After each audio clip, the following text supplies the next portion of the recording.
Italian Grand Prix, balapan kedua setelah libur di tengah musim. Balapan yang bikin happy semua tifosi karena dimenangkan oleh sang tuan rumah yaitu King Ferrari. Gimana balapan semalam? Wah, cukup naik turun nih rasanya. Karena kadangkala kita pikir McLaren yang menang, tahu-tahu Ferrari yang menang. Terus Mercedes yang angin-anginan plus Red Bull yang segitu adanya, dan juga beberapa hal yang bisa kita mention di akhir kesimpulan. Langsung aja seperti biasa gue akan merangkum 5 kejadian yang terjadi di balapan kemarin. Ferrari Master Plan. Ferrari Master Plan is real di Monza semalam. Karena sebenarnya pace-nya nggak kenceng-kenceng amat kalau dari hari Jumat hingga Sabtu. Jadi siapa yang duga gitu? Dan juga siapa yang menaruh Ferrari di P1 pasti prediksi. Hampir nggak ada kayaknya. Kecuali gua ya. Jadi beneran kaget banget kalau mereka akan menang di Monza semalam. Memulai weekend dengan membawa 9 upgrade pada mobil, 7 bagian performa dan juga 2 lagi spesifik untuk Monza. Emang mereka tuh prepare banget buat Monza kayaknya daripada jadi juara dunia. Jelas upgrade ini juga menjadi faktor mereka bisa kencang pas hari Minggu. Sebenarnya nggak yang kencang banget juga sih. Gapnya Leclerc bukan yang deket loh, malah menjauh banget dari Piastri. Dari yang awalnya cuma 0,an sampai jadi 3 detik lebih di belakang Piastri. Bahkan sempat kesalip loh sama Andrea Lando di lap 16. Dan secara teknis, hanya posisi 3 lah yang realistis didapatkan oleh Ferrari. Nah uniknya, setelah dia ngepit dan melihat McLaren dua-duanya itu ngepit 2 kali, pimpinan balapan langsung dia raih dan langsung kepikiran buat kenapa kita nggak stewat aja dan cobain 1 kali stop doang, natin tulus lah gas 10 aja gitu kan. Dan bener aja, jadinya cuma 1 kali pit stop doang, dimana Piastri sama Lando harus kejar lagi di belakang, sementara Leclerc tinggal jaga pace aja buat tetap ada di depan. Pace Leclerc sebenarnya bukan yang kencang-kencang banget loh, cuma somehow pace-nya Leclerc yang cuma 1 menit 23 menit itu cukup buat bikin jarak sama Piastri yang pakai ban baru di belakangnya. Kekejar, cuma butuh lap yang panjang untuk kejar ke depan. Jadi lap itu nggak cukup 52 ini. Hingga akhirnya Leclerc memenangkan balapan dengan sangat dominan dengan masih punya jarak 2 detik di depan Piastri. Dan strategi one stop adalah cara terbaik yang ada pada balapan kemarin. Pace-nya pun cukup untuk menjaga posisinya dan bannya ini yang super gelo awet banget. Win kedua musim ini bagi Leclerc dan ketiga bagi Ferrari. McLaren blunder atau segitu doang? Dari Jumat pun semua orang tahu bahwa McLaren lah yang punya pace untuk ada di depan. Dan beneran pas kualifikasi mereka kuasai 1-2 di depan dua-duanya. Hingga saat balapan pun mereka keluar 1-2 pula. Sampai tikungan 2 doang tapi, karena pas tikungan 3 mereka langsung saling tusuk satu sama lain. Dan itu membuat Lando turun ke P3 di belakang Leclerc. Piastri yang memimpin balapan dari awal bener-bener gak kekejar sama siapapun di belakangnya. Memimpin dengan aman dengan jarak 3 detik lebih sampai pas pertengahan balapan. Akhirnya mereka harus pakai plan B dengan 2 kali stop karena somehow ban depan kirinya 2 McLaren beneran hancur parah di tengah balapan dan mengharuskan mereka ngepit lagi untuk 2 kalinya.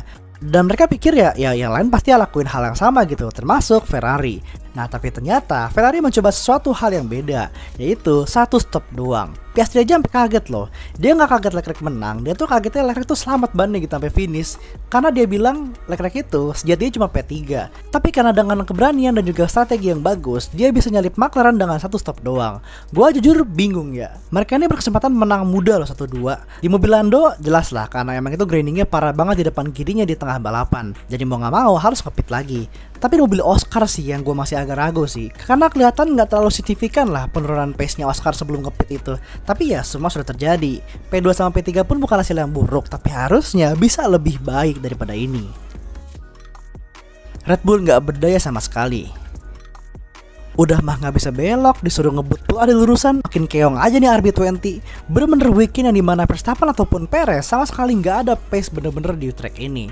Dari quali tertinggal 0,5 detik lebih dari 4 hingga 5 mobil di depannya. Dan pas balapan pun cuma bertarung dari posisi 6-7 doang. Gak bisa top 5 sama sekali. Terus abis itu pakai strategi yang bingungin pula dan terapin sama pembalap. Dan pit stopnya pula kacau banget, gak secepat biasanya. Ini weekend yang bener-bener harus dilupakan sih dan juga dievaluasi besar bagi Red Bull. Karena mereka udah pakai sayap dengan spek yang paling tipis pun masih kalah jauh loh sama yang lain. Mereka lost banget di sektor-sektor yang bener-bener memerlukan high speed corner. Dan Max pun bilang ini semua cukup aneh sih karena RB20, mobil yang awalnya enak banget dikendarain, berubah jadi mobil yang susah banget buat dikontrol dalam 6 bulan doang. Mediocre cek mobilnya. Karena kalau ditanya apa yang harus diganti, semua.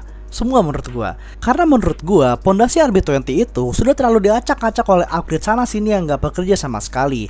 Jadinya downforce, keseimbangan, kekuatan, dan semua ada di RB20 ini benar-benar udah kacau berantakan parah. Takutnya orang-orang adalah Red Bull itu udah terlalu mentokin performa RB20 di awal musim. Jadi kalau udah mentok, dianeh-anehin malah makin kacau yang ada. Bahkan mereka considering buat balik ke spek awal musim loh, gila. Ini gila kacau banget sih buat mereka.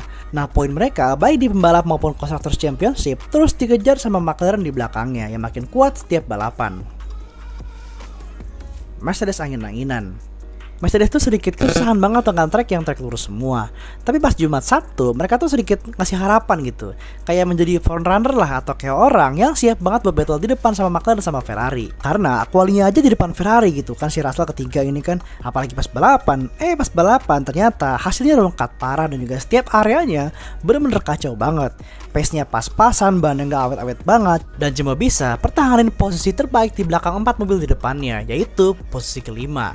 Jadi kayak maju enggak, mundur enggak pas di sini. Tapi kayaknya emang efek McLaren sama Ferrari yang masih the best sih 1-2 sekarang ya. Jadi ya mereka memaksimalkan yang ada aja sih gitu loh. It's okay sih. Tapi mungkin yang bikin sedikit kecewa sih Russell ya. Karena kan di start P3 gitu kan, dimana orang-orang tuh langsung berharap gitu. Tapi finishnya ke-7 gitu kan. Yang dimana artinya turun 4 posisi setelah keluar track di lap 1. Dan setelah balapan pun dia bilang, kita ini kurang data sama kurang latihan juga pas FP1. Karena sejak crashnya Antonelli di FP1, yang dimana bikin waktu yang harusnya kita buat cari data malah habis buat perbaikin mobil setelah crash di FP1.